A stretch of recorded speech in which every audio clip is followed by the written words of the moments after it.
Why don't I use contact sheets? Because on a small format, which I don't use, that's maybe 2 inches or something, not much more, what can you hope to see? On a contact sheet, I can see nothing.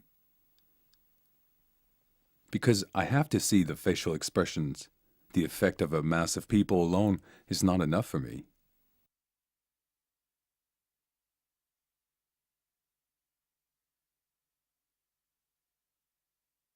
For this series, I used a flash. Almost out of cruelty, a deliberate choice.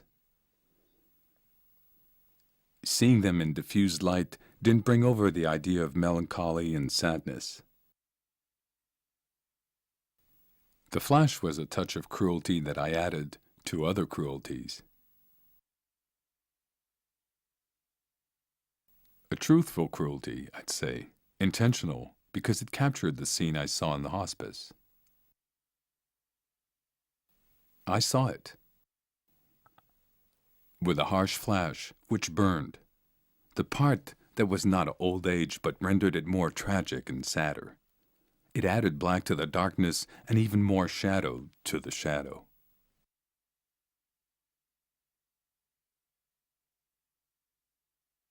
I recall the hospice, the first few times I went. For a long time after, I couldn't eat anything. I rejected everything I ate. This one has lost her teeth. The other one's dentures are broken. One of them can't see, the other can't hear. There's all sorts there. There was one sucking away at a piece of meat. She couldn't chew it, so she took it out of her mouth and put it on the table. The one next to her, who couldn't see, was feeling for her food. She took the meat and put it in her mouth. Just watching it was enough to make you sick for months. Then there's cruelty. They're almost paralyzed and can hardly move, but if another old lady stops nearby, they can nudge her and try to make her fall over.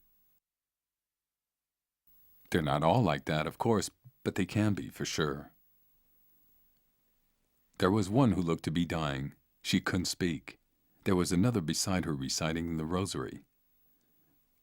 I was taking pictures and someone said, "Can you do that tomorrow morning?" But I was convinced I had to get the shot right away. I could sense that the poor woman wouldn't last the night. When I came back the next morning, the bed was empty. Just another thing engraved in your memory. You remember so much. The photos I took show nothing compared to what I saw in there. They are just an excuse to leave a marker for myself to remind me that I was there. And when I think that I was there, I think of everything I saw. The stench when you go in, it's like the stench of death. I don't know what causes it. I call it the stench of death.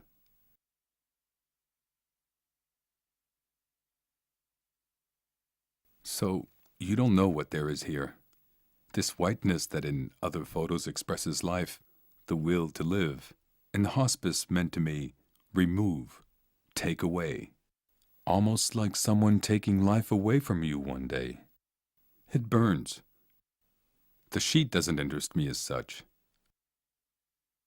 The material, it was a white, which, if it spread further, covered all the paper. The human being had already disappeared.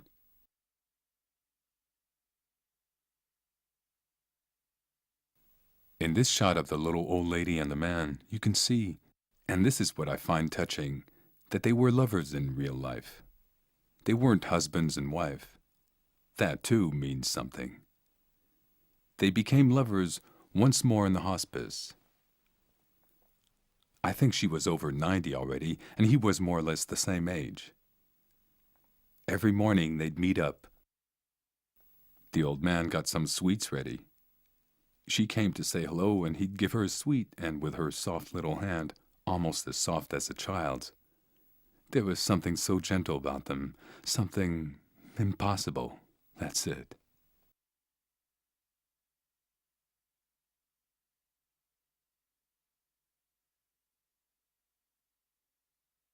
They'd talk to me about white streets, silhouettes dressed all in black. So I wanted to shake off this melancholy to find something more spectacular, more imaginary, more dream than reality. And I went to Scano.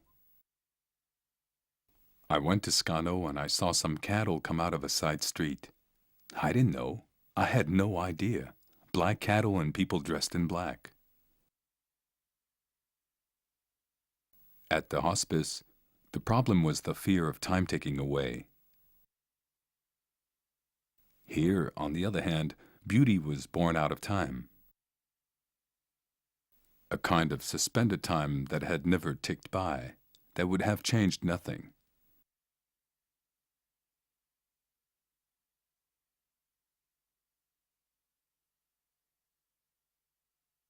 The people were the same as centuries before. The whole village formed a single family. You'd see them together. It was something totally different, unlike anything I'd ever seen before. Quite honestly, my feet barely touched the ground. It was as if I was flying in a dream and photographing the scene at the same time. For me, the light was quite magical.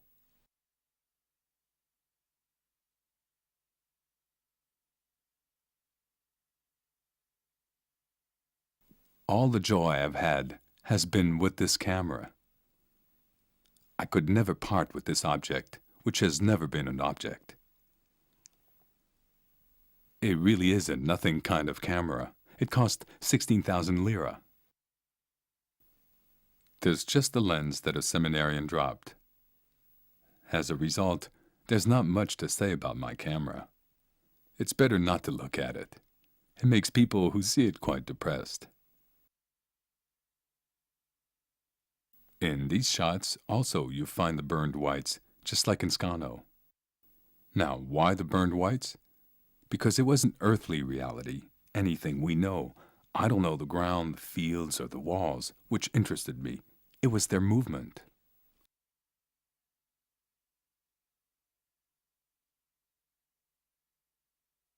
What importance has the ground, with young priests playing and running? The important thing is to be receptive to these people who grew up but remain children forever.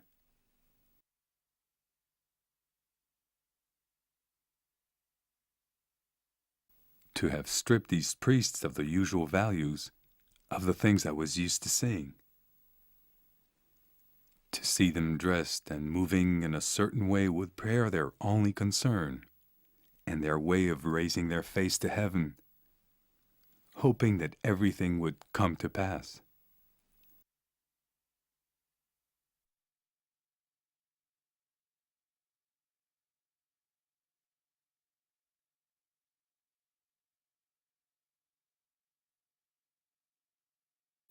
No one knows that I went to Lourdes. I went twice. The first time I was commissioned, but I gave the money back because I wasn't capable of taking the pictures. The first time, there was one, a high-angle shot which isn't here. I don't even know where the negative is. Anyhow, it was a shot taken from high up with a child, his body twisted, screaming like a madman. I was sorry to have missed that, but anyway, it wasn't to be. The second time, though, I took some photos. Not many, to be honest, but a few more because I felt invested too. In other words, I wanted to capture. I'd taken my son with me. So I was moved like the others, and I wanted to grab images that didn't necessarily interest others. Like the memory of the place where I took my son.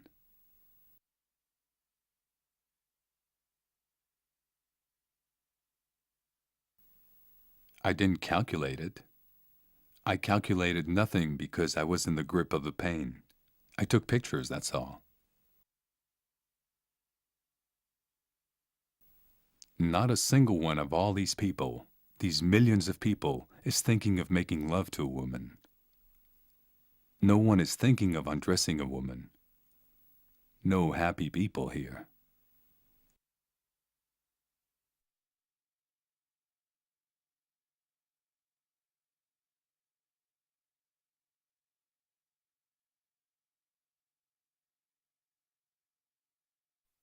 Seeing the farmers gave me an idea.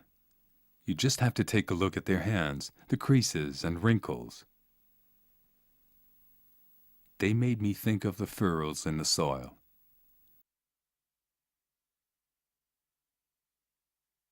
Except that the earth is not horizontal, but vertical. So the image always went towards the heavens. It's more spiritual for me, this idea of sending the picture into the heavens. When the farmer came to a tree, the beast in front, pulling the plow, would describe a curve around the tree. So he adds other signs, and the earth became something magical. I thought I should get even closer to the earth, and by coming close in a plane, you get the right measure to photograph the landscape. And the distance is born when you still see the earth as matter, like man's skin, the earth. And conversely, you see the furrows, these signs, as something familiar, as yours. I remember the times I went to see the farmer. He'd roll the pasta into a circle, slice it, and spread it out the tagliatelle. Anyway, all these signs from the sky, I saw them again.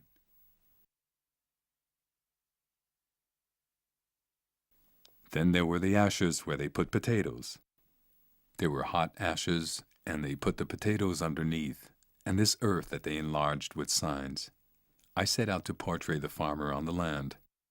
There are some where you can see, for instance, a dead man's face.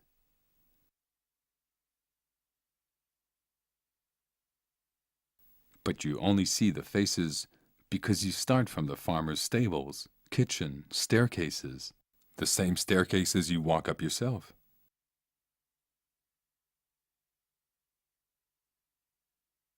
And then the onions hanging on the wall, or the garlic, and I don't know what creating signs.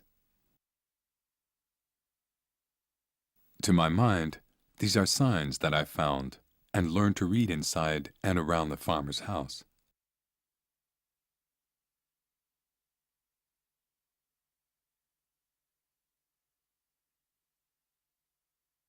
I saw a camera in a shop for 800 liras. It was a Comet, the cheapest there is. I bought it on an impulse, even though it was like a toy for me. And on Christmas Day, I went down to the sea without thinking about what I was going to photograph. I went right down to the water, with the waves crashing in, one leg frozen and soaked. As I watched the waves move, it occurred to me that if I moved the camera, I would stop the wave and make the sand move, which for me was quite magical, given that I understand nothing about that kind of thing.